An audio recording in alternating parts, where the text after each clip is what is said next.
Bienvenue sur automoto.com. Non, je ne suis pas le diable. La diablesse, ça serait plutôt elle, diffusée à 18 millions d'exemplaires depuis 1976, dont 1,5 million sur le seul marché français. Tenez-vous bien, il sort des chaînes de Cologne une nouvelle Fiesta toutes les 68 secondes. Voici aujourd'hui sa 7e génération.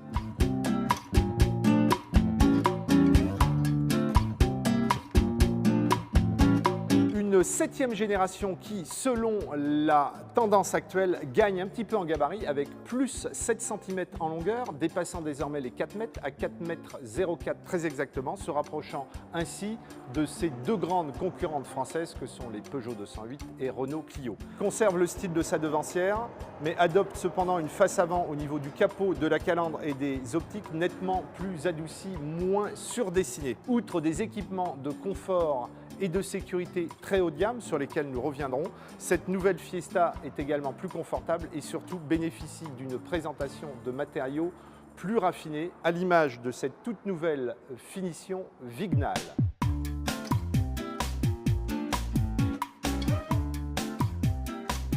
Cette finition haute Vignale adopte des sièges cuir à surpiqûre façon Aston Martin s'il vous plaît, une planche de bord avec un simili-cuir avec surpiqûre plutôt élégant.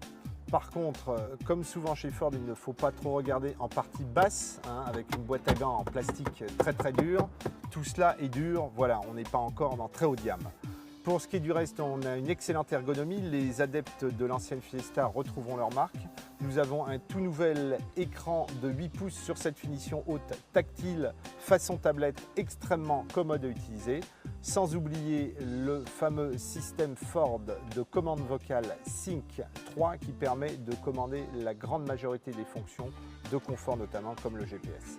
Mention particulière à ce magnifique toit ouvrant panoramique en verre, très rare dans la catégorie, avec cependant un tout petit défaut, c'est que le pare-soleil est insuffisamment efficace et maintient justement une couche de chaleur. Donc je conseille aux futurs acquéreurs de garder le toit très légèrement ouvert pour que l'air chaud ressorte. Les